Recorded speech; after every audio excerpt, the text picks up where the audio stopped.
Welcome to the Silver Screen Guide podcast, where we discuss films from every genre. So sit back, relax, and enjoy the podcast.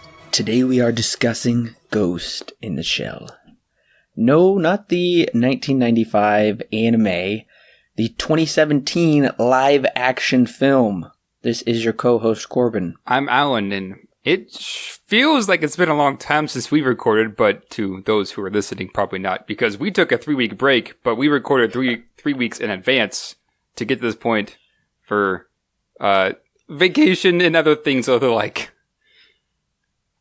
Well, it's good to be back recording, listeners. You didn't miss us at all because the episodes have just been coming out as scheduled. Right. But we are rounding out our retrospective series for Ghost in the Shell with this live-action movie. It's interesting because usually Ghost in the Shell movies take roughly a decade to hit theaters, but this one only took 2 years since the previous theatrical installment. They're very, very different because the 2015 Ghost in the Shell, the new movie, was this kind of weird appendage to the Arise TV series. Nevertheless, it still was a theatrical film, you could say. But this one is a big-budget Hollywood movie with at least one big name attached to it. Yeah, about one big name. One name that ended up stirring some controversy. We'll get into that in a sec. But yeah, Scarlett Johansson, or nicknamed ScarJo, was brought on. I heard that it was originally going to be... Well, they were thinking about bringing in Margot Robbie, but then she chose Suicide Squad instead. I don't know if that was... I don't know if that was a good choice or a bad choice. I don't know. Well, I know that it made more money than this.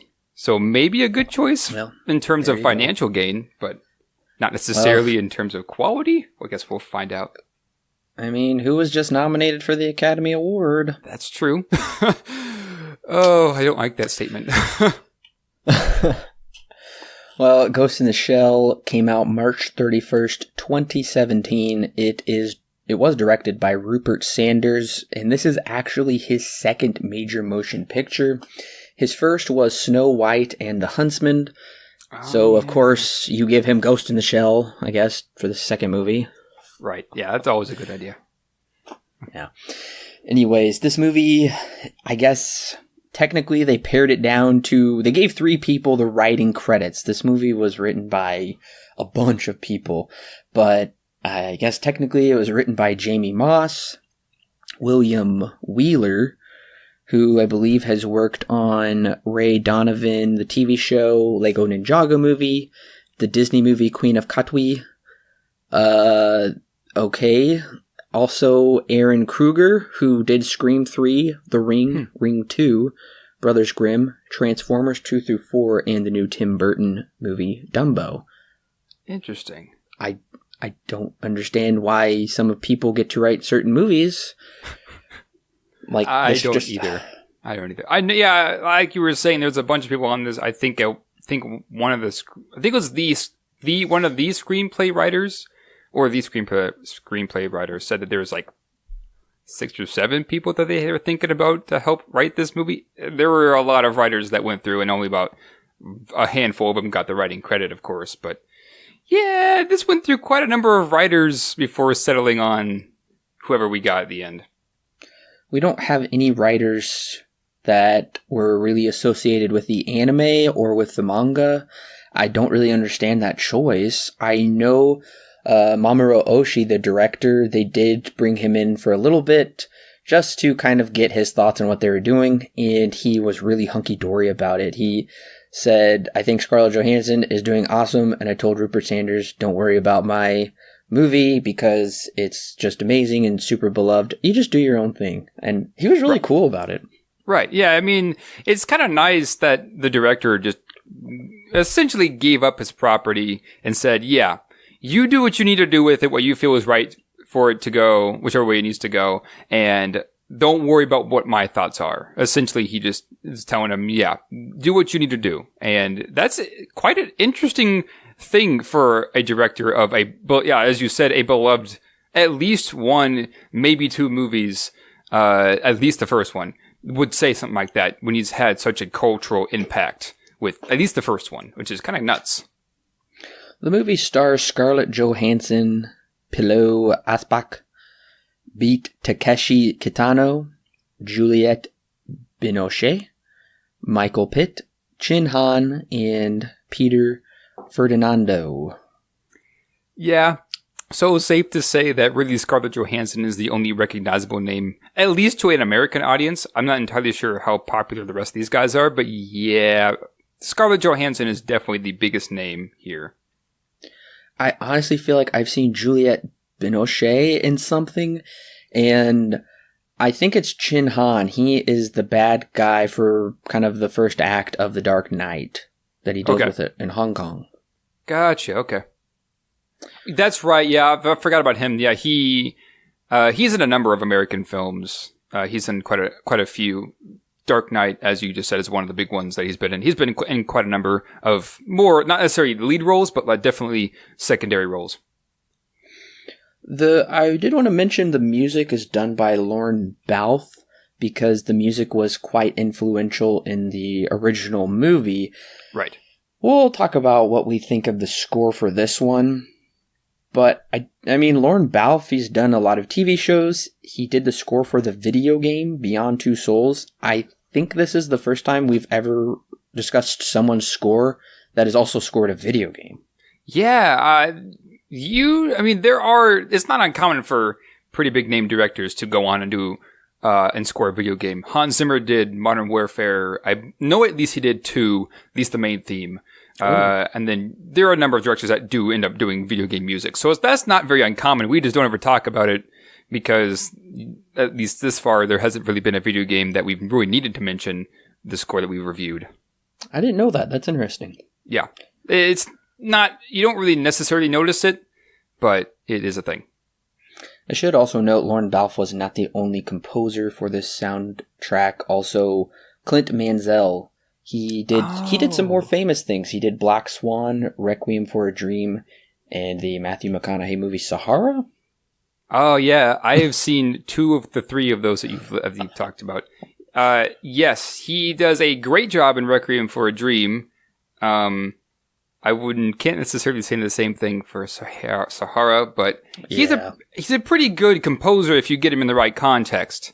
From what I've heard, not everything of his I would consider to be very good, but in the right context, he does very good. Like Requiem for a Dream is great. He does a really good job with that. I think that may have been his first project. I couldn't understand why this movie needed 2 composers. I know in one of our previous reviews, I think it might be the most recent review actually, up right now of this recording for Halloween H2O. A guy did the whole composition for the movie. They didn't like it really, so they pretty much brought somebody in to basically change all of it. I don't think this is the case with this movie. You usually don't see you can see multiple writers, even sometimes 2 directors, but usually not 2 composers. Right. Now I do know that Hans Zimmer has multiple times done projects with one or more at least one composer. He did it with Blade Runner 2049, that was him, and I forget his name currently, but Matthew Walfish, that's his name. They co-wrote their score together. Dark Knight, he brought in, I think it's Harry Gregson Williams, but don't quote me on that. It's either that or John Powell, and also with Dark Knight Rises. So Hans Zimmer is known for kind of collaborating with different composers, but he's really the biggest one that you would see doing it with somebody else. Normally, as you were saying, you don't really see 2 composers on a project. It is not necessarily uncommon, but it's not something that you see all the time. Mm-hmm. Also, the cinematographer is Jess Hall, who did the beloved movie Transcendence with Johnny Depp. Ah, yes, that classic movie that everyone remembers. And The Spectacular Now, which I can't stand, honestly. Haven't seen it. I know I've definitely heard of it, but I haven't seen it. Well, this Ghost in the Shell holds a 6.4 on IMDb. Well, it's pretty close to the new movie. But Ghost in the Shell, the new movie, holds a 6.8. Right. So, yeah, This movie, I do know that it was met with some criticism before and when its release date came about for multiple different things. But yeah, 6.6, as you said. Not that good. Not that good for a Ghost in the Shell movie. But I think it'll make a little bit more sense, at least in my mind, when we get into it a bit later. Yeah, it is the lowest rated on IMDb Ghost in the Shell movie. Yeah, even compared to the new movie. The new movie is still higher rated. So, right. And considering the Ghost in the Shell 1995 anime has an 8, this is quite the drop. Yeah, quite the drop. It's kind of been like a staircase so far. It's 1 is the highest, then 2, then the new movie, then the 2017 remake or / sequel or prequel or whatever. Yeah, it's been a staircase. Can't say for that one movie that we didn't review that's paired with Standalone Complex. But yeah, they've just kind of gone down in score at the least. Yeah, technically Standalone Complex, the TV series, has like an 8.5. It's like the highest Ghost in the Shell thing. Right.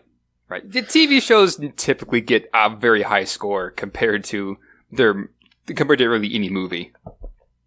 So as for audiences, for the cinema score, it got a B. So audiences were pretty lukewarm. Maybe that's being generous. It looks like it was just, for them at least, it was mediocre. I mean, it sounds like it's high, but I mean, looking at every other cinema score rating that we've talked about, usually they're in the A and A plus range if it's a movie that audiences like. If it's not so much that they like, it ends up in the B's or lower. It's kind of funny that CinemaScore has an A to F range, but normally, as far as we know, they've been in the A to B range. Nothing really past that. The budget for this movie was $110 million, but if you combine it with advertising costs, I read it was closer to $250 million. Well, can't say I'm not surprised. Yeah. This is helmed by Paramount and DreamWorks. Ghost in the Shell, which they know is already influential enough as it is alone. I can see why they sunk a bunch of money into making this movie. That I definitely see the incentive to do so.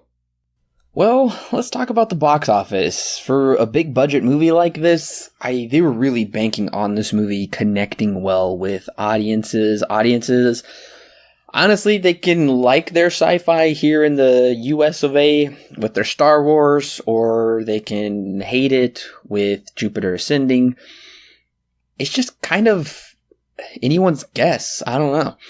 So, audiences didn't like this movie. They didn't vote for it with their dollars, you could say. Domestically, this movie grossed $40.5 million. Ooh. Not even half of the budget before we counted marketing. Yeah. Ooh, that does hurt. That really hurts. I mean, could we call that a box office bomb? Oh yeah, that's a bomb. That's totally a bomb. So, in the foreign market... domestically. Yes, at least domestically. So, in the foreign market, $129 million for a worldwide total of $169.8 million. It did make back its budget. It did make a profit worldwide. But for a movie with a $110 million budget, and it didn't even crack $200 million, that's bad. Very bad. Yeah, usually, I know we talked about this many times before. Usually, you want to make at least double your budget in the box office. It got above it, but did not go double. It did not do that, which, this I would consider, and many would probably consider, a pretty big flop, at least in the States. 40 million is very bad because that is the target audience, and the target audience really just seemed to not care for it very much. Worldwide usually does bring in a bit more money, but US of A was not very happy, I guess they weren't very interested in this movie. Maybe that's due to the more cyberpunk aesthetic to it, because really anything cyberpunk like Blade Runner never does really all that well in the States. Star Wars isn't necessarily cyberpunk, but it's definitely sci-fi. I wonder if that's it, just because it is so dirty, and we don't like that. We, as Americans, our culture is very much geared towards utopia, and movies like Star Wars are geared more towards that. Opening weekend, audiences preferred to go see The Boss Baby. So no! You know what? The Boss Baby opening weekend grossed $50 million. Great. It grossed $10 million more than this movie grossed in the U.S. alone on opening weekend. Pretty slow weekend. Oof. Yeah. That's pretty rough. It is. Opening weekend, it came in at number 3 with $18.6 million. The Boss Baby grossed $50 million, and Beauty and the Beast, which was in week 3, grossed $45 million. Going into week 2, it only grossed $7.4 million, dropped 60.4% of its gross, and came in at number 5. Yeah, so I think it's clear. I think it's pretty solid enough evidence to say that this was not in the minds of an American audience. At least, well, not in the minds of the Americans who were going to see this movie. They could care less, which is unfortunate. Maybe we'll talk about that. Right. The one thing this does kind of signal is I don't see very many Japanese anime movies being made as live action Hollywood films. I know the one that's always talked about, that's been talked about for about a decade now, is Akira. Because I remember Zac Efron was originally going to be the lead character in that movie a very long time ago. And now everybody's like, oh man, I don't see it happening. Yeah, and the reason I was really thinking about this, I think part of the reason is that this movie didn't do so hot in the box office would have been because of that whitewashing controversy that came about when it was announced. And we probably should get into that in a sec. But yeah, when you cross cultures like this, with a movie that is very much geared with a Japanese culture and mindset when they're writing it, and Japanese themes and imagery and things like that, it's kind of hard to port that to a more American style and try and keep that style, but also try and cater to the American audience. And I'd say, not trying to give my hand away too much here, but I would say clearly that it doesn't exactly work very well. We'll get into why in here in a sec. But yeah, it's not something that works very well, it seems like. At least not with these two cultures, because they are quite different in the way that their aesthetic or themes or things like that are. It's been a long time coming, though. This wasn't just something they decided to pop up with. So it's been about 9 years or so in the works. That was said by the producer, Avi Arad. So apparently in 2008, DreamWorks, who handled the U.S. theatrical distribution for Ghost in the Shell 2. And apparently Steven Spielberg, I don't know if that is completely true, but I do know the DreamWorks part is true. I don't know what Spielberg's involvement with it was, but they did get the rights to adapt the original manga into a live-action movie, and it was on January 24th, 2014, that they finally got a director, which was Rupert Sanders. And the reason there's a 6-year gap is because the script was going through so many writers. Right. Yeah, we mentioned this earlier. It went through about 6 or 7 writers before it eventually settled on whoever we have now. So yeah, we've talked about this before, where the script just kind of gets handed around for a while before it finally gets put into post or pre-production and starts actually going somewhere. Yeah, we've talked about this before in, I think, one of the Halloween movies. I did find it interesting. A lot of the people, I watched some behind the scenes special features. A lot of the actors really did try to get themselves into the character, especially the villain Kuze. Said he ate like raw food. He boxed, did Pilates, filled notebooks of backstory that he created for his character. He created paintings of his character to immerse himself in the role. The guy who played Batu just always kept the manga with him. They all seem like really friendly people, and I applaud them for really trying to get into their characters. Right. So I found that interesting.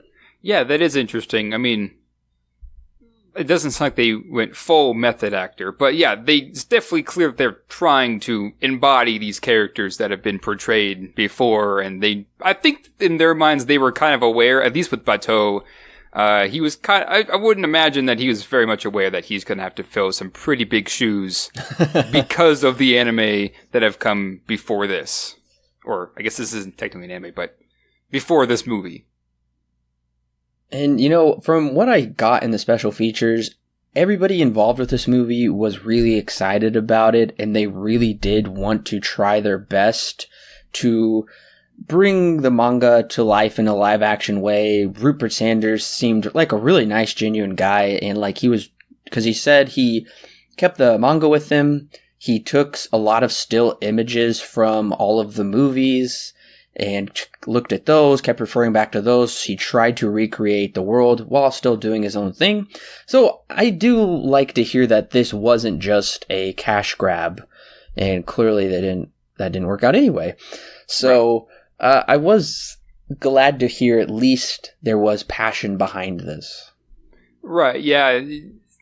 For all we know, it could just be that it was more of a face that was put on. But yeah, I mean, even I can kind of see that this isn't necessarily your average run-of-the-mill action flick. There was more thought put into this than what we normally would see from movies like Skyscraper, which I recently saw, or movies like that. Kind of just generic action movies that are there for the sake of enjoyment. This one has a bit more to it. How much more? We'll get into that. But yes, that is interesting to see that at least we have that, which is not necessarily as normal as it probably should be. Now, as for the whole whitewashing controversy, I didn't think it was that big of a deal. And from what I understand, many of those in Japan didn't think it was that big of a deal either. Also, I gotta say, Major in the original anime, I never thought she looked explicitly Japanese to begin with. I mean, a few of the characters clearly, but many of the characters didn't. So that's why I didn't think Scarlett Johansson really looked too off from the one in the anime. Right, yeah, and I'm kind of there with you. It didn't necessarily bother me too much. I guess I was more bothered that we were remaking Ghost in the Shell in America. That was the part that bothered me because I had a feeling that it would end up just a generic action movie. But that fear aside, before seeing the movie, yeah, this never really bothered me too much. It's kind of one of those things where where white folk tend to think that something is racist, when in reality, in the person who's being discriminated in terms of the white person's mind is not necessarily so. Because I just find it interesting that Japan was just like, oh, why is this controversial? Since we're the ones who are pretty much representing their culture or pulling their works, you would think that they would be the ones that were thinking this is controversial. It was the other way around. We, as Americans, were like, this is controversial. And the Japanese were just definitely like, what are you crazy? This is not something that we thought was very controversial. That I think is very interesting in and of itself. But yeah, I'm kind of with you. It's kind of silly. I understand. And I would even say that this movie does a pretty good job of even though our main lead is primarily white, everything else surrounding this movie is definitely, at the very least, paying respects towards its original culture that it comes from. And even from the lips of Mamoru Oshii himself, the director and very influential person for the original Ghost in the Shell, he said that Scarlett Johansson, this is his words, went above and beyond what he could imagine anyways. So that's pretty high praise coming from him. So I think as long as he's cool with it, we should be too. Right. Yeah. So bottom line, it's a bit far-fetched. I understand. I understand why it's a thing. I just don't think that this is necessarily worthy of that kind of a backlash. Because we grew up in a culture right now where we're keeping things equal for every race and every kind of person is just on the forefront. So I understand why it's there. Like I said, there are different things that probably should have our attention turn more towards. Right. Well, are you ready to get into the plot? Yes, I think it's time. All right, listeners, if you have not seen Ghost in the Shell, the 2017 ScarJo version, then go ahead and pause the podcast right now because we will be spoiling the movie here in just a second. Go ahead and run down to your Redbox, your library, your local video store, or streaming service. We live in the 21st century. Go ahead and watch the movie. Come back and hit play, and we will be ready to talk about all of the spoilery details. In the distant future, the line between man and machine is ever blurring. Major Mira Killian is the first of her kind, a human brain in a synthetic body. She is created by Hanka Robotics and contracted as a super soldier for the Department of Defense's Section 9. A terrorist, calling himself Kuze, is assassinating top Hanka scientists one by one. As Major begins to investigate, she learns all of these scientists were involved in Project 2571. I think that's right. Yeah. Once Major and Kuze come face to face, she learns Kuze came before Major in the project, but was discarded, so now he's out to make them pay for destroying his life. Major learns from her handler, Dr. Ulay, the truth that the project involved taking human brains and transplanting them into robots. Major, now more confused about her identity than ever, finds that she once was a human named Motoko, and that her mom is still alive and believes Motoko to be dead. Major traces the source of her visions. Oh, I'm sorry, I forgot to talk about the vision. So Major's been having visions, by the way, of like a burning house. Right. So, and a cat. Can't forget the cat. Oh yes, that is the most important part. So Major traces the source of her visions to a house in the lawless zone. Kuze also arrives there. I don't know how. Coincidence. Yeah. And they come to the realization they were once friends. His name was Hideo. But Cutter, the head of Hanka Robotics, doesn't want the truth to get out, so he puts a hit out on all of Section 9 and uses a spider tank to destroy the Major and Kuze. Section 9 defeats Cutter's assassins, and the head of Section 9, under authority of the Prime Minister, shoots Cutter dead. Kuze escapes into the grid, and Major is rescued by Section 9. Major reunites with her mother and sets out to fight crime with Section 9 as credits roll. Interesting how this plot is very straightforward compared to the last three that we've talked about. Oh, yeah. I remember the last movie. I don't even know if I don't even remember what I said. I struggled to even formulate a plot. Yeah, I know I had to help give some of the plot, and even I was trying to get some stuff out, but it was hard to explain because it is just that complex. Yeah, and I remember for the previous installments, I was like, here's the basic shell of the plot, and then we'll just kind of get into it as we go. This movie is an extremely basic, straightforward plot of a bad guy assassinating people. They have to stop him. Nothing is as it seems. The supposed good guys are actually the bad guys. The bad guy is somewhat of a good guy. They have a showdown. They defeat the bad guy. They win the day. A very superhero-like ending with a monologue. Even Major in a Spider-Man-like stance at the very end is a very, I don't know, basic Ghost in the Shell type movie. If you want something basic, if the first one hurts your head, second one is still not gonna give you any relief, third one is just gonna, melt your brains out, go with the fourth one. It'll be straight as an arrow. Yeah, you will not be confused. I think this is probably where we should begin talking about this movie because, that's kind of the biggest issue. Well, I wouldn't say the biggest issue, but one of the bigger issues for me personally is that watching this a second time was kind of a bore because I already knew everything that there was to this plot after my first viewing. And so going through, it was almost like, it was tedious to say the least because I knew what was going to happen. Whereas in the last three, I was excited to get back into it again and watch it to find out what I was missing because those movies all three of those are so dense that multiple rewatches are almost required to understand those movies. This one is not necessarily that way. It's very straightforward. And, see, I'm kind of on the fence of how much I like this because on the one hand, hey, at least you don't have to watch it and be frustrated the first time. But on the other hand, those movies are complex for a reason. And this is very simple, at least compared to those. Yes, this movie is, I would say, fairly aesthetically pleasing. Like, it looks really good. I still think the anime looks better. Yeah, it does.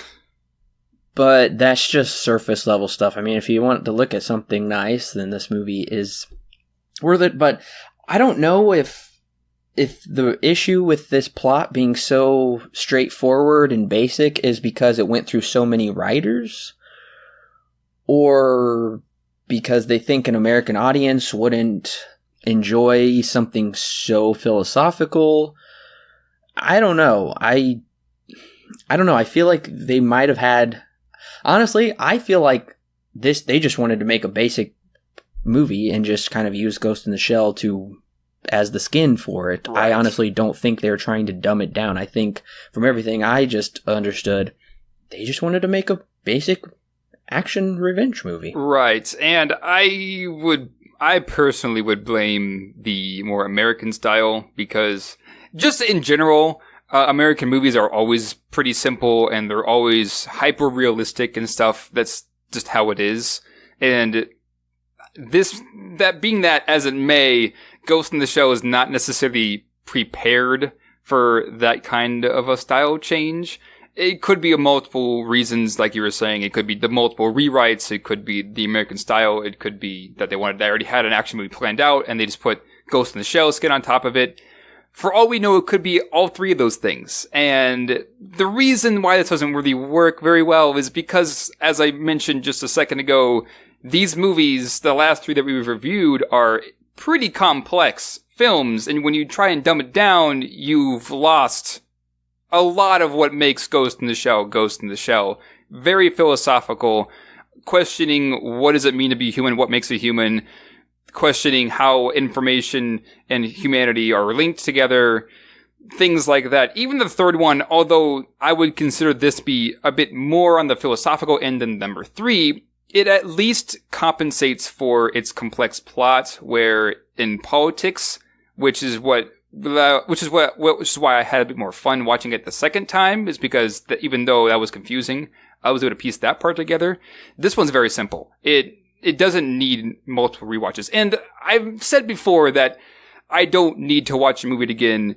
I don't need a movie to be rewatchable for me to like it. And I do think that I'd still stand by that, but being that this is a Ghost in the Shell movie and being very simple, it kind of brings it down for me because I want those movies to be complex. I find joy in piecing together a puzzle in finding out what those philosophical ideas are in a complex story, whereas here, those are almost non-existent. They're there, but they're very simple. I do think it has some exciting sequences in this movie. Clearly, they're not very original. They're basically just recreations of what we've already seen in the 95 anime.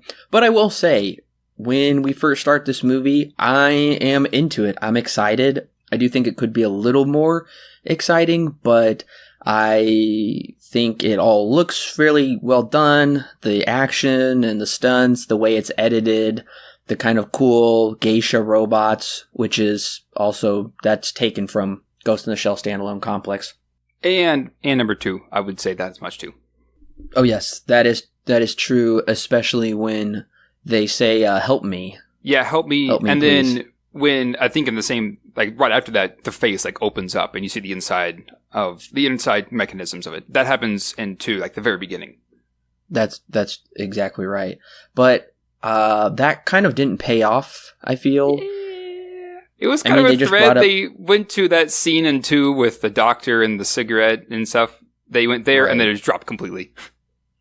Yeah, I was assuming, I was like, oh man, so they're kind of, I hadn't seen, the first time I saw this movie, this is the second time I've come to this movie. The first time I saw it, I had not seen Ghost in the Shell 2, so I didn't make the connection there, but that went down a whole plot line. That was the whole plot, and I thought, oh, they might be bringing in a similar element where they are taking kind of young children and trapping them in these bodies, and I mean, they're kind of doing that, I guess. They did kidnap people and do these experiments on them, but that has nothing to do with the geisha robots. Right, yeah. They're very much a plot device in this story, which I think would have been interesting to see them do more stuff.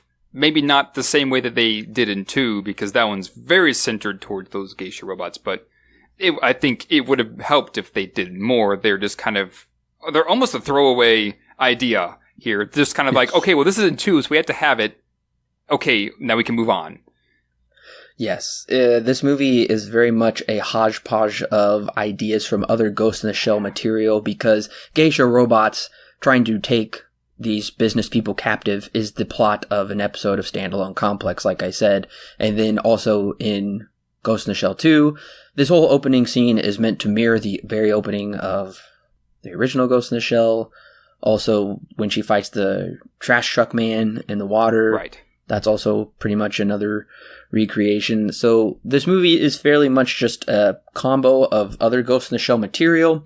But as for the plot, honestly, I found myself tying back to V for Vendetta, at least the Wachowski siblings version of the movie. I very much saw Kuze as Guy Fawkes, because Guy Fawkes goes in, well, okay, if you haven't seen V for Vendetta, then you're missing out.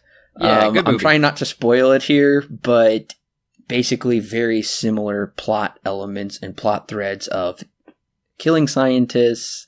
He's not really the bad guy, as it would seem.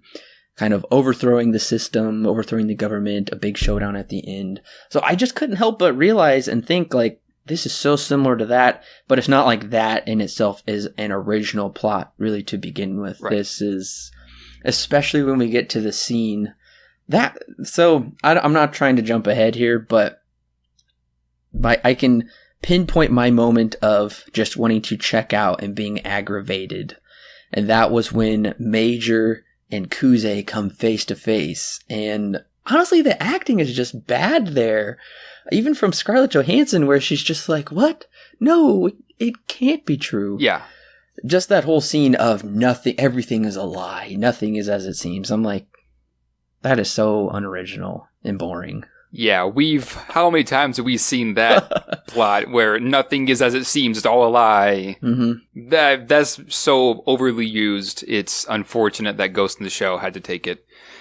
Yeah, I can definitely see where you find V for Vendetta. I've seen it once. I know you've seen it more than I have, but yeah, I can definitely see where some of these plot points are coming in that are very similar. But now, in terms of the villain, and maybe I'm jumping a bit too far ahead here, but after the scene when he reveals to Scarlett Johansson, which probably is the one you're just talking about, when he says to her, "You're not the first one. I was in the same place you were. I'm a failed experiment." To me, when I watched it for the first viewing for this podcast, I realized to myself, why isn't the movie about him? That is such an interesting idea to follow a character who is basically Major Motoko, or was meant to be, but then turns out was a failed experiment. And now he's just kind of in this broken down, half-working body. That seems like such an interesting idea and could dive into so many different philosophical themes that it would make a great film, but instead we're following Major Mira, who turns out is Major Motoko. It just feels like the filmmakers felt as if they had an obligation to make sure that they get these certain points where they have to show this scene with the guy, the trash man in the water overlooking the city. We have to do this scene, which is when she jumps off the roof, which is the famous opening of the first one. It feels like there was an obligation, like there's a checklist. They had to go down and make sure that they get these certain elements to ring in the audience who are fans of the first one. And one of those is bringing in Motoko, which ends up being more of a red herring, more or less. She comes in later and isn't necessarily Motoko, but regardless, to me, the villain Kira, who isn't even in this very much, is far more interesting than, I would say, anything that's in this movie, and for some reason, we get hardly any screen time with him. Yeah, I would agree with you as well. And it is unfortunate we don't get much with him because, from what the actor said, he created a lot of backstory for the character for himself, and really that's not translated onto the screen. Yeah. He just kind of has to operate within the script, which is extremely generic, especially in this revelation scene. All we really know is they're kind of these runaway type kids. They just want to be free from their parent. They want to live in the lawless zone and have fun and just, I don't know, be these vagabonds or something, and they're just taken away to be experimented upon. It's interesting. It's, like we said, it's still not wholly original.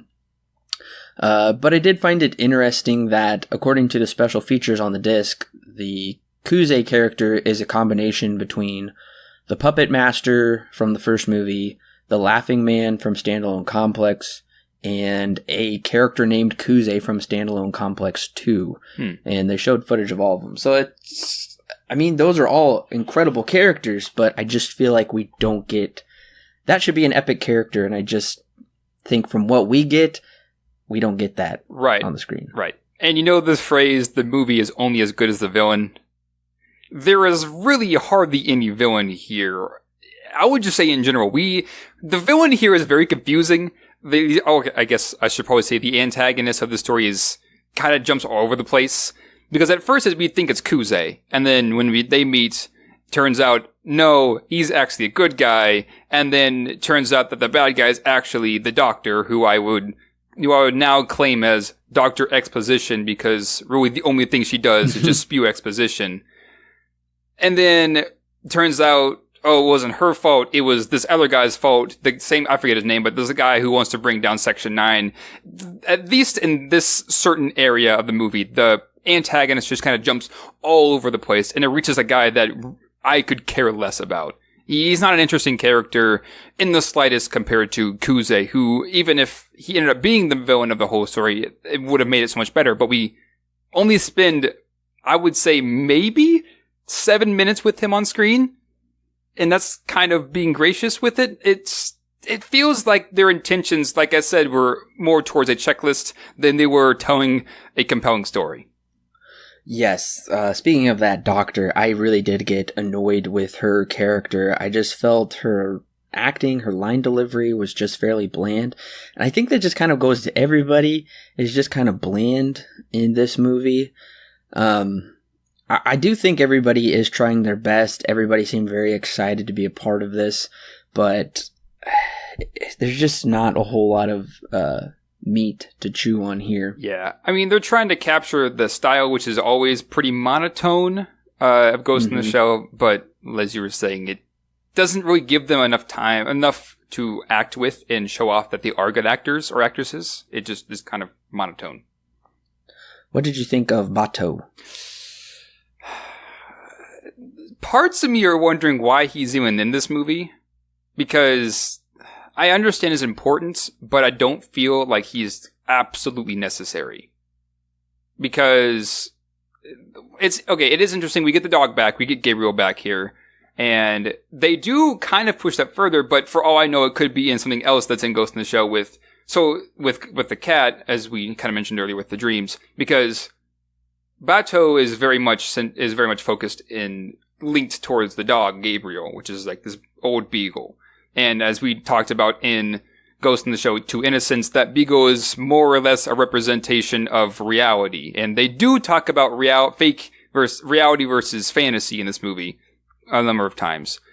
which is interesting because then Motoko / Mira is more of an image towards a cat, which I think is just interesting. But yeah, I wish he did more. He just kind of feels like he's there for the story, not just there because he's needed. Yeah, I think he looks okay. I feel like they could have got maybe somebody to look a little closer to him. Right. I don't think his eyes look as good as they could have. Yeah, they look a bit smaller than they should. It's a little odd. Yeah. And yeah, he kind of, just like with everybody in this, they're just all kind of background players, I feel. Even the head of Section 9, he is so deadpan with everything, no expressions whatsoever. Yeah, and the only character who speaks Japanese for some reason. Yeah, I didn't get that either. In the special features, he only spoke Japanese, which makes me think he might not know English.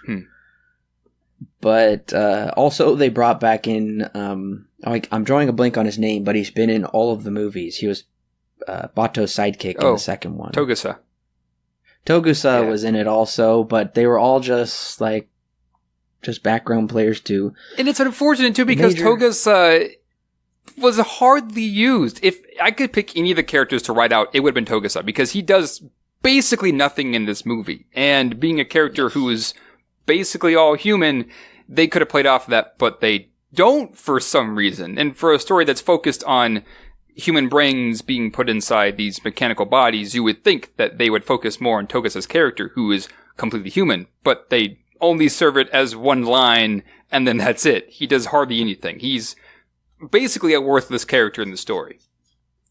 The other thing that does frustrate me, just tying back to the villain here, is this villain clearly is super powerful, because he is assassinating everybody, he's getting the best of them, he can hack into anything, he seemingly can do anything.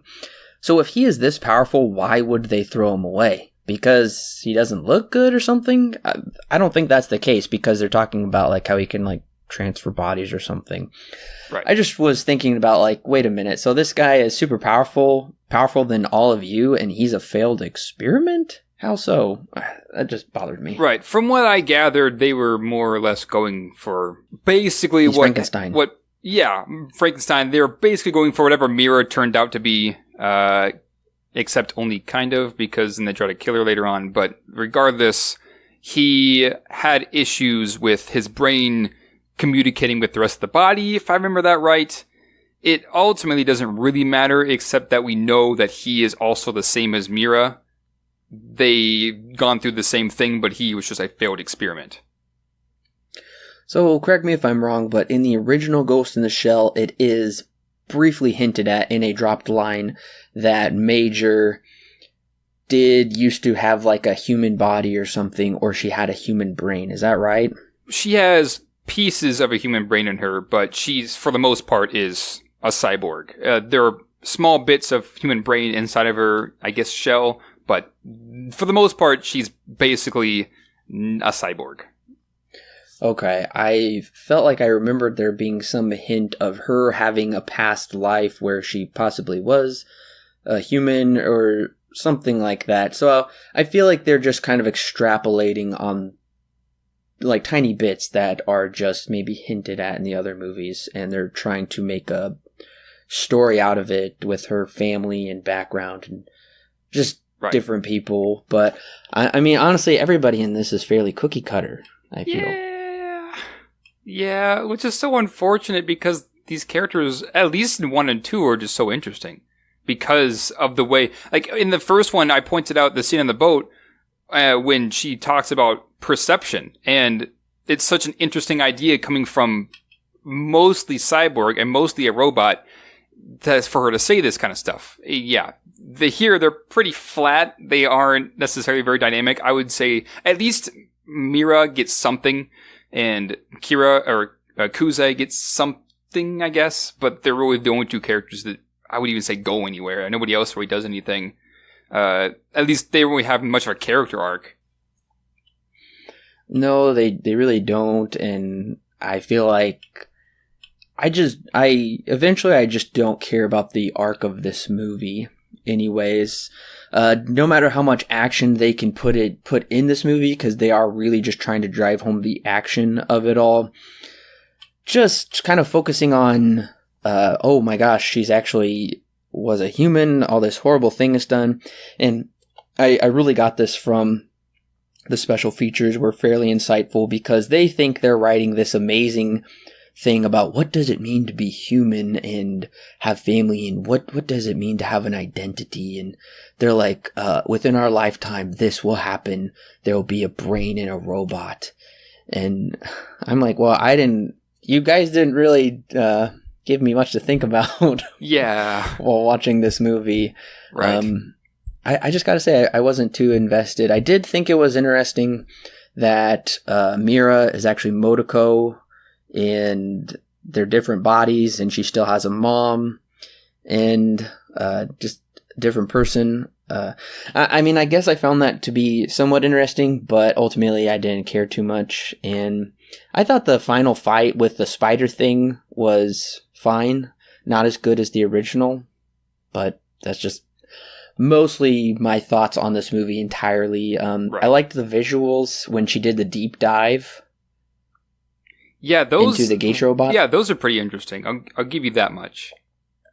I think the thing that kind of wraps this whole movie up in my mind is that there is no weight to this movie. It just kind of feels like a series of events that are more or less references to other events that happened in better movies or better pieces of media, I guess I could say.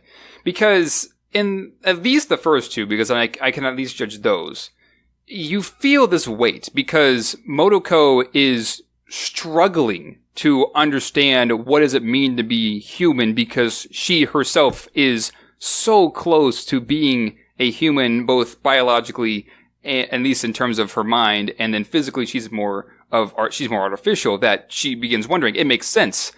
And you really feel that towards the end, because she needs to figure out how in the world does the puppet master do this. It's clear that in that movie that he was very much, spoilers for that movie, I guess. It's clear that he's very much artificial intelligence. He's created his own ghost, more or less.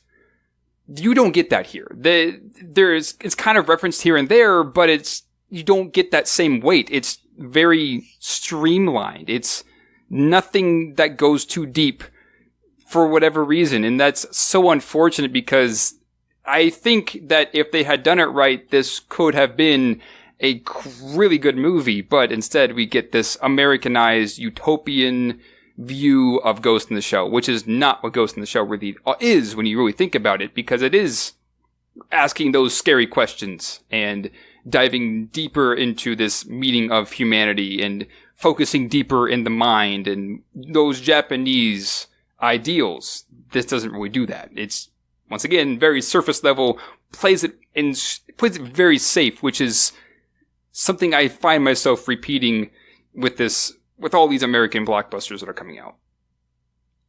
And another thing that I didn't really like about this movie was, I guess, just how grimy it all felt, but then also how kind of bright and colorful. I felt like just those visual tones clashed for me.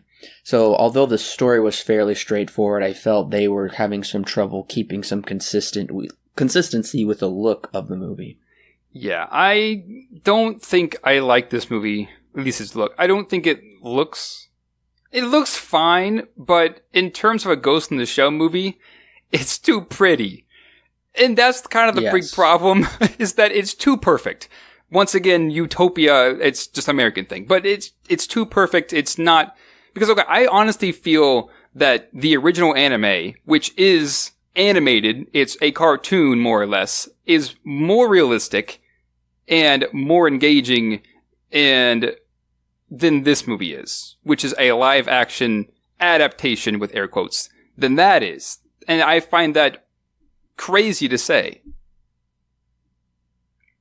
I also found the score of this movie to just wear on my nerves, honestly. It felt incredibly generic, too monotonous, and I was really missing Kenji Kawai's score from the original movie, and only in the closing credits do we get the original theme.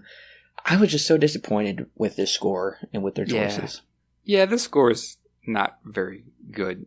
I will say, at least, I'll give it some credit. It isn't as generic as every other score out there, but is not really anything all that special, unfortunately.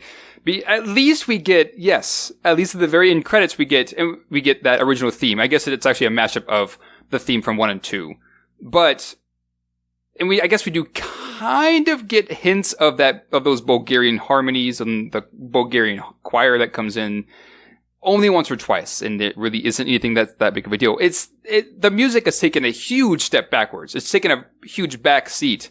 It's basically sitting in the trunk of this car of Ghost in the Shell. Because in the original, music was heavily used, and it was heavily pointed towards because it's very important to the story that they have this music and the way that it's composed and things like that. This one, not necessarily. They're using it to help craft the scene instead of incorporating it into the story. It's very underwhelming. And there is one track that's out there. It's on Spotify. This is the original track that I heard because I heard that they were redoing the score and that they were pulling back in those harmonies from the original. And they did, but then the second half of the song goes straight dubstep, and it's there are two sides to this entire song. It feels really cut in half. It's like two different songs put together. It doesn't work. It's very interesting that they chose not to put a heavy emphasis on the music when in the original 2, the music there was very heavily utilized, like abused almost to a point, because it is that important to the story. Well, do you have anything else to say about this movie?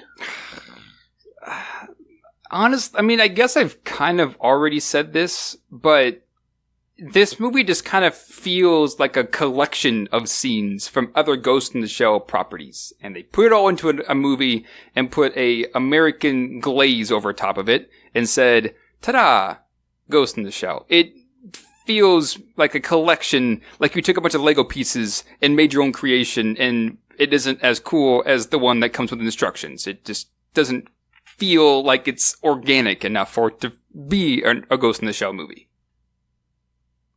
Other than that, I don't know. I think we basically touched on it all.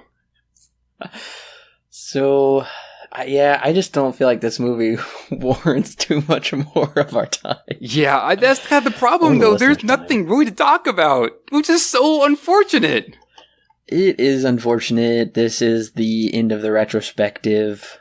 At least so far, I guess. Maybe we'll come back in 10 years or so. Hopefully, Oshii comes back. That'd be cool. I like that. Oh, yeah. That'd be awesome.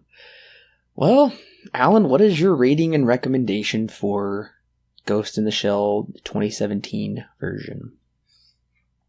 It's kind of funny. My favorite part of this movie was when it ended, because we got that really cool mishmash of the two themes from Ghost in the Shell 1 and 2. I did really enjoy that, and that unfortunately is the best part of this movie, because it has the most weight to it. Everything else here is pretty deadpan. And to be honest, I don't even think that Scarlett Johansson does that great of a job. I think she could have done much better than what she was given, and I've seen her do much better than this, but I don't feel like she does the greatest here, but at least it isn't that bad. Anyways, 75% of this movie feels like pieces from other Ghost in the Shell movies. The remaining 20% is more cliches, and then the remaining 5% is actually original. It doesn't feel like a completely organic story to me. It just kind of, like I said, a collection of pieces. Now, for the record, this does touch on more philosophical elements than 3 does. And for that, I am very grateful that they actually mentioned those things. Unfortunately, I find 3 to be a more interesting story, because even though it is more dense and probably to its downfall, it is more interesting because of that. I can go back and I can piece together the movie. I tried watching this again, and I got about halfway through, and I shut it off because I'm like, I know what happens. This is just a bore to me. It not one that carries really much of anything. And that's so unfortunate that I have to say, because Ghost in the Shell, at least 1 and 2 and pieces of 3 are just so interesting because they are so detailed and so dense that's what makes them so interesting and so impactful for what audience they're trying to go for. Because of those reasons, that's what makes them classics, at least the first one. And unfortunately, this is so Americanized that and for those who have listened to our podcast, I'm not a fan of the American style. I like more than just surface level stuff in my movies. I guess it really all just depends. If you like the American style, then you'll probably enjoy this movie. If you like Ghost in the Shell, you probably won't like this movie. 5 out of 10, not recommend. There's nothing here for me to recommend. It's just a collection of stuff. That's it. I don't have much else to say than that. Yeah, Ghost in the Shell is aesthetically pleasing. It touches on some potentially interesting aspects that we really don't explore. This movie is very easy to follow. It's very paint by numbers. Very, very much, A leads to B, B leads to C. You can follow it fairly well. Like I said, everything's pretty generic, pretty cookie cutter. It's got some pretty decent action, some pretty decent choreography with that action. So there are some things to be potentially enjoyed with this movie, but does that warrant sitting through an hour and 46-minute, however long movie it is? Honestly, I don't think so. I think this movie did bad at the box office. It's the lowest rated Ghost in the Shell movie. It makes me either want to watch V for Vendetta or it makes me want to watch Blade Runner. Either of those. It's just trying to be something that it really isn't. And that's very disappointing. It's unfortunate because I do think they could have done a lot better with this movie. But I guess if you just want a basic Ghost in the Shell movie, if you don't want to just sit through something very philosophical and visual and you just want a more action-oriented movie, then this does work on that level. But honestly, I really thought about this movie, whether I could recommend it or not, because to a point I was going to recommend it, but then I said it's really when it got into that arena where it's just all so basic of, oh man, everything's a lie. What have you been doing? We've just seen this time and again, and honestly, there's nothing really that sets this movie apart to warrant that plot, or just make it an exception to it, I guess I should say. So yeah, I lined up exactly with what Alan thought. I'm going to go with a 5 out of 10 also, and it does come with a mild recommend. I don't think this movie is horrible. I don't hate it, so it's not like a strong not recommend or anything. But yeah, ultimately, it's still not a recommend. There's better things for you to go out and watch, and we've named a couple of them in this podcast anyway. But I do want us to rank the movies now that the retrospective has come to a close. Right. So I want to hear your ranking of starting with your most favorite to your least favorite. Yes. No, I can at least give the first two. 1 and 2 goes right down the line. 1 and 2. When it comes to the new movie and the 2017 Ghost in the Shell, this is the hardest part because for me, they could go either way.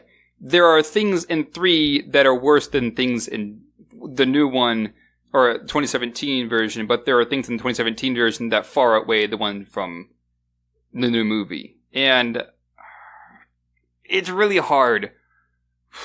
I'm probably going to have to say that it goes right on the line. 1, 2, new movie, and then 2017. But those two are so close that it could almost go either way. But I think because I was more willing to return to the third one, or I guess to the new movie, I'll have to put that just ever so slightly above 2017. I think you're going to find my order to be very interesting. I'm actually excited to hear about this. So I thought about this a decent amount. And it should be no surprise to everybody that, of course, the 1995 Ghost in the Shell is my number one pick. Clearly, that movie isn't very long. It's basically an hour and 15 minutes, so it's easily rewatchable. There's so much there to begin with. It looks beautiful. I love it. Yeah, I gave it a really big high recommend. So what about the second movie in my list? Well, I was debating whether I would actually pick this movie or Ghost in the Shell 2 Innocence. And I think they're on very much opposite ends of the spectrum. I think I personally felt Innocence was so philosophical that it just was shoving it in our faces. And it was just way too on the nose because they're literally quoting philosophers. And that was kind of taking me out of the experience where it almost just felt like this, philosophy class or brainy quotes or something. Whereas this movie, I could just sit down and enjoy an aesthetically pleasing action movie, whereas I had trouble being pleased with watching the second movie, although I will say it looks better than this movie. The second one does look better. But honestly, I gotta say, I would probably watch this 2017 movie before Ghost in the Shell 2 Innocence. I might have just committed blasphemy, but I can't believe. By the way, I have that Blu-ray now. I bought it. I just really? And bought it. Yes. Oh, very nice. So I'll have to let you borrow it now and make you change your mind. I do want to give it a second shot, but I just remember being so turned off by it ultimately just became nothing but quoting philosophy, and I'm like, okay, you're just messing it up for me. Anyways, so honestly, I'd probably watch the 2017 version second. Then for third, it would be Ghost in the Shell 2 Innocence. And then my final pick would be Ghost in the Shell, the new movie, because that movie is incomprehensible. And that's not our fault. You literally have to watch a couple hours of the TV show Arise in order to fully get the entire plot and character backgrounds, which I think is kind of ridiculous that they decided to make a movie and release it in theaters and make us watch it and it's just not fleshed out at all. No, that movie, I did not appreciate that movie at all. I can't even understand it, nor am I even going to try because I would have to do so much more homework. But yeah, that's my list. Original Ghost in the Shell, the remake / reboot, reimagining, whatever you want to call it. Ghost in the Shell 2 Innocence, and then Ghost in the Shell, the new movie. It's kind of funny because out of this whole retrospective, I've only recommended one movie, the very original. I have given not recommends to the previous three. Yeah, I had the first two recommends for me, and then the third one I was very, very close to giving it a not recommend, but it ultimately got a very mild recommend. I still can't believe you gave it a recommend. Yeah, see, I always think about that too. I walked out of that podcast, I'm just like, was that a good idea? And then I watched this one and I said, yes, it was a good idea because this movie's better. But only by the way. And I think that kind of goes to show that we just haven't seen the TV show. So there's more to the TV show that leads into this movie that could potentially make it better. Anyways, yeah. Well, that wraps it up for our Ghost in the Shell retrospective series. So unfortunate that we ended up with this movie. It is. Well, it's like Alan said to begin with. This movie was just... Well, not just this movie, but the whole series, personally, I felt was just a ladder, or a staircase. It just kept going down, down, down. Hopefully we will maybe get something Ghost of the Shell related that will be awesome and we'll love it. Honestly, I kind of don't think we need any more from everything I've heard. As for the anime, they said Arise is the style the series is heading towards. I've still got plenty of standalone Complex to watch, which I thought was phenomenal and dealt with philosophical issues in half an hour pretty well. But I've got the original to return to. I still haven't seen all of Ghost in the Shell 2.0, which Mamoru Oshii came back and did with some kind of cool CGI graphics. I've still got that to watch. So I've still got enough to last me forever, so I really don't need a new movie per se. I just hope that they don't remake or they don't make another American movie like this. Because I mentioned this before, the American style, at least here, doesn't work very well because Japan's more inward mind beliefs are much different than our American way of thinking and our American worldview. And as probably evident of this movie, it doesn't really work very well trying to maneuver a story that's primarily centered inside and a celebration of the human mind and moving that to an American way. Don't think it works very well here, but maybe they can make it work. I don't know. Well, it is telling that I was nearly finished with this movie. I had written out, decent amount of notes for it. And the program I was using, Focuswriter, just decided to crash and everything was gone. Ah, yes. It likes to do that from time to time. But I didn't feel the need to click rewind and start over and get those notes back. So, yeah, I just did this review from memory, and it's pretty basic. I really didn't need all those notes for it. Yeah, and those notes are gone. Those are lost forever, as they should be, kind of with this movie. And I probably should also say that I have my notes right here next to you on screen, and yeah. I only looked at it for the opening and the closing. And because I need those for background information and final thoughts going through bullet points. Yes. Everything else, I didn't touch it. Yeah. I just... Well, enough said about that. That's where we'll leave you, listeners. So thank you so much for coming along with us on our retrospective series of Ghost in the Shell. But we want to know what you think. Am I wrong? Are these movies incredible? Is this 2017 version a pretty decent movie after all? Is the new movie great? I don't know. I know some other reviewers don't hold the same opinion as us, so let us know your thoughts on this movie in the comment section below. Make sure to, if you like this podcast, then go ahead and share it with your friends. Give us a 5-star rating on iTunes.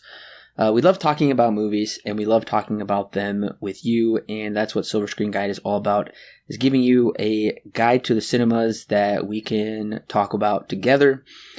We got a lot of great more content coming up here soon, doing a lot more podcasts. The one I'm most excited about is Halloween this October. That was a long retrospective series, about, 10 months?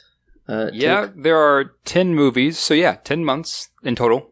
Yeah, so I'm very excited for that movie. I'm also really excited to rip on Halloween Resurrection here soon. So from what I've seen, it's pretty bad. Pretty excited. Yeah, that's going to be a fun one, listeners. I'm not going to try and hide like I might recommend that movie. No, it's terrible, and we're going to have fun talking about that. That's no surprise. Yeah, once, as usual, I'll probably go in with a pretty open mind and try to be fair enough to it, but we'll see what happens. I haven't been the very biggest fan of the last few movies. So go listen to our we finished up our Jurassic Park series. Alan had some very strong, harsh things to say about that. Well, if he felt that way about that movie, then just wait till you hear him talk about Halloween Resurrection. Oh, no. Oh, it's going to be fun. You're not going to want to miss that episode. We've got a bunch more things coming up to look forward to. Also, if you want some more bonus podcasts, if you want commentaries on movies, our thoughts on movie news, then go ahead in the link in the description. Go ahead and check out our Patreon. It's very cheap. You'll get a lot of great content for just very little money. So skip Starbucks for today and go ahead and get some great content there on Patreon. We want to thank you for your listenership and for subscribing. Subscribe on YouTube. Follow us on Facebook and Twitter for all the latest posts so you never miss anything. You can also do it through email if you like on the website, where we do some more written reviews and in-depth guides and stuff. So once again, listeners, thank you for joining us with Ghost in the Shell series. We will be coming back very soon with some more great reviews, and we will catch you next time.